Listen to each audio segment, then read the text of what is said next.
ଓହୋ ଫୁଙ୍କି ଫୁଙ୍କି ଫୁଙ୍କି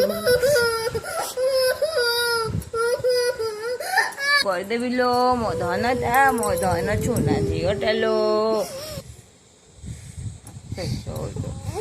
ନାଇଁ ଲୋ କାନ୍ଦନି କାନ୍ଦନି କମିଯିବ କମିଯିବ କମିଯିବ ଲୋ।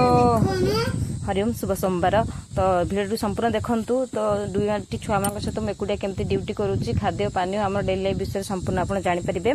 तो ये छुआ मान 5टा रूम उठिकी नित्यकर्म सहित छुआ मान रेडी कर देइथिली। मोर ड्रिल क्लास थिला से माने अंगनवाड़ी जीवार थिला तो तांकू अंगनवाड़ी रे छाड़देली मोर ड्रिल क्लास पर। तो ये अंगनवाड़ी आनिया को जाइथिली 9टा बेले जो मौसा मौसी 2 जण बसले तांकू देखिकी भगवान को प्रार्थना कले आम शाशु शशुर को मानसिक और शारीरिक भाव में संपूर्ण सुस्थ कर दिंतु ताकि आगू से शांति सहित किसी भल समय बीती पारे। तो ये घर को आसी जाइलु जोटा कि मार्केट रू परियापत्र नहीं कि भात आउ आंब चटनी आउ आमर आलू भर्ता छुआ मैंने मिसी खाई देथिलु अरुआ भात जोटा कि बेलपणा टी बनई समस्ते पी देथिलु। तो छुआ मैंने खेलुले 12टा बाजिलानी तो मुझे राति खाଇବା बनईदेली जेहेतु 12:45 ड्यूटी अच्छी तो घर कहीं नहांती तो मत बनई हटकेस नहीं जावाक पड़ो छुआ मैंने मो सहित ड्यूटी जी। तो ये देखुन से खेलुंट ये पा जाऊना मुझे खोलुली से देखी तो बाकी से आउ टे खोलिकी साइज करुँच। तो ये रुटी तरकारी बनई पैक करदेली आठी पहुँची गलु जाइए आम 12:55 ड्यूटी रे।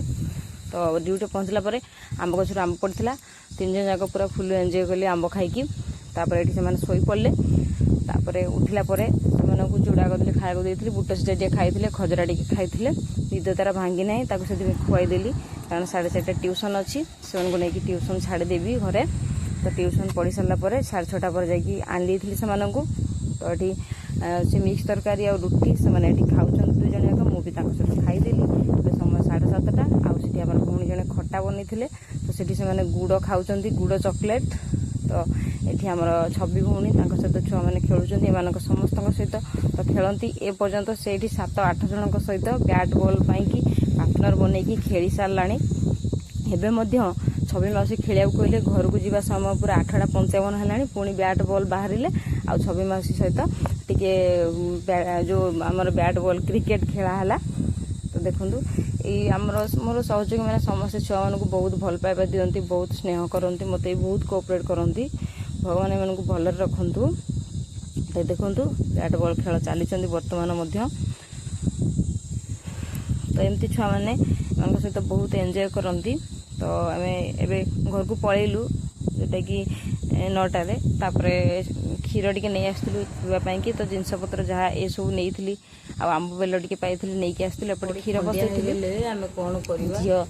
पड़गला सफासफी कर देती पड़गला से तो टे खंडिया हो जाइए। तो ये टे धोई दूसरी पानी जोटा नॉर्मल पानी तो ये पकई देती टे हलदी और निंब पत्र डेटल धोइले हम माने एमती नेचुराली एमती ही धोई दिए परिष्कार परिच्छन्न करके धोईदेली। बहुत कांदुला कहबनी केतबेले दुई भाई भौणी केमती कौन पड़गले मुझे धोईदेला महू लगे औषधीय गुण भरपूर अच्छी तो महू लगेले पड़ो कि इनफेक्शन हेनी हल्दी द्वारा। तो देखो से बहुत कांदुला तो बुझे महू लगे शुआईदेली तो जेकोसी मेडिसिन लगे भी पेन हाउस छुआ मान किसी असुविधा होता से किसी समय कांदे ही कांदे सांगे सांगे गुड़ी करदे से दुटे जाक एका बेल भल हो बुझे सुझे शुआईदेली। आम पुओ भी कहले टे झील को फुंकी देवाई से फुंकी दौरान। तो यहाँ महू देखो से लगे दीजिए ओहो फुंकी फुंकी फुंकी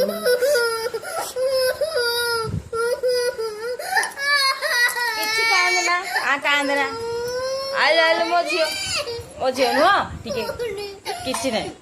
कि मामा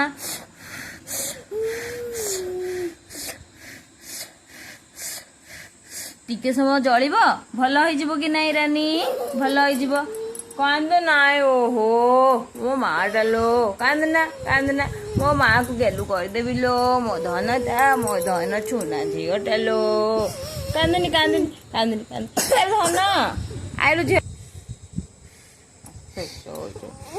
ନାଇଲୋ କାନ୍ଦନି କମିଯିବ ଲୋ।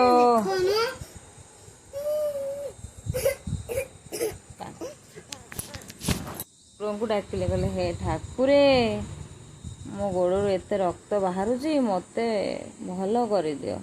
ହଁ ସେଠୁ ଆମେ ଯେକୌଣସି ଜିନିଷ ଅସୁବିଧା ସୁବିଧା ହବ ଆମ ଭୁଲ ପାଇଁ ହଉଛି ହେଲା, ତେଣୁକରି ବ୍ୟସ୍ତ ହବାନି ମାମା ଲୋ, ଠାକୁରଙ୍କୁ ଡାକ ଭଲ ହେଇଯିବ ଲୋ। କାନ୍ଦୁନି ମୋ ମାମା, କାନ୍ଦୁନି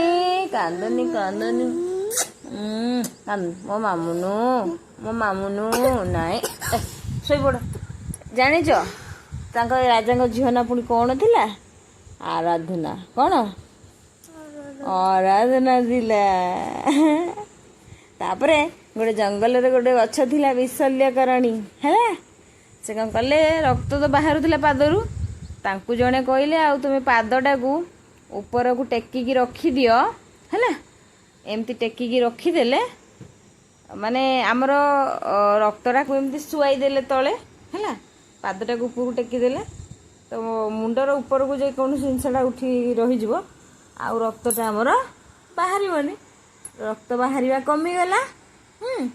ତାପରେ ମାନେ ଔଷଧ ଥିଲା ବିଶଲ୍ୟକରଣୀ, ଆହୁରି କେତେ କ'ଣ ଔଷଧ ସବୁ ଅଛି ହେଲା। ତାକୁ ଚକଟିକି ତାର ରସ ସେଇଠି ଦେଇଦେଲେ ନା। ତାପରେ କିଛି ସମୟ ସେଠି ବିଶ୍ରାମ କଲେ। ତାପରେ ଆସ୍ତେ ଆସ୍ତେ ଚାଲିକି ଗଲେ ହେଲା। ଯେଉଁ ଜିନିଷଟା ହେଇସାରିଲାଣି ନା, ତମେ ବ୍ୟସ୍ତ ହେଲେ ହବ? ଆମେ ତାର କେମିତି ଭଲ ହବ ତାର ଚିନ୍ତା କରିବା ନା। ଚିନ୍ତା କରିବା ଆଉ ଠାକୁରଙ୍କୁ ଡାକିବା। ହଁ ପିଅ, ବ୍ୟସ୍ତ ହୁଅନି ମାମା, ଭଲ ହେଇଯିବ ହେଲା, ଭଲ ହେଇଯିବ। ତମେ ଗଲ ହଉ, କାନ୍ଦନି ମୋ ମା, କାନ୍ଦନି। ଧନ୍ୟବାଦ। ତ ଭିଡ଼ିଓ ଭଲ ଲାଗିଥିଲେ ଲାଇକ୍ ସେୟାର ସବସ୍କ୍ରାଇବ୍ ନିଶ୍ଚିତ ଭାବରେ କରିବେ। ତ ଏଠି ବୁଝିକି ସେ ମା ଆମର କ୍ଷୀର ପିଇଦେଲେ, ତାପରେ ଶୋଇପଡ଼ିଥିଲେ। ହରିଓମ୍। ସବୁବେଳେ ସମସ୍ତେ ସୁଖରେ ଥାଆନ୍ତୁ। ଧନ୍ୟବାଦ।